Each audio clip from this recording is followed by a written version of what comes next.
जिल्ह्यामध्ये लोकसभा निवडणुकीसाठी महाविकास आघाडी एकत्रित आलेली, काँग्रेस, उबाटा आणि शरद पवार गटाची राष्ट्रवादी असं मिळून निवडणुका लढते. पण गंमत बघा, शिव उबाटाचे नेते उद्धवजी ठाकरे शरद पवारांची गुलामगिरी कशा प्रकारे करतात हे लक्षात आलं.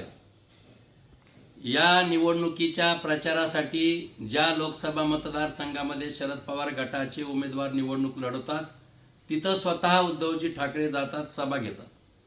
ज्या ठिकाणी उबाटा गट लोकसभा लढवतो ज्या मतदारसंघात, तिथं शरद पवार जातात आणि जाहीर सभा घेतात. पण आज मराठवाड्यातल्या नांदेड लोकसभा मतदारसंघात काँग्रेस पक्ष निवडणूक लढवत असताना उद्धवजी ठाकरे त्या मतदारसंघात जाऊन पत्रकार परिषद घेतात, जाहीर सभा त्यांनी घेतली नाही. महाविकास आघाडीचा धर्मही पाळला नाही.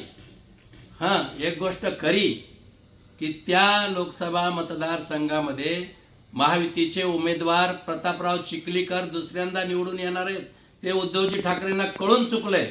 आणि म्हणून काँग्रेस पक्षाला नगण्य समजणं, काँग्रेस पक्षाला धोका देणं आणि महाविकास आघाडीचा धर्म पाळलं नाही. खऱ्या अर्थाने आज त्यांचं तसं वागणं म्हणजे काँग्रेसला दात त्यांनी निवडणुकीच्या दरम्यान दाखवून दिले. आता तरी नाना पटोलेच्या लक्षात येईल की उद्धव ठाकरे किती धोकादायक माणूस आहे म्हणून.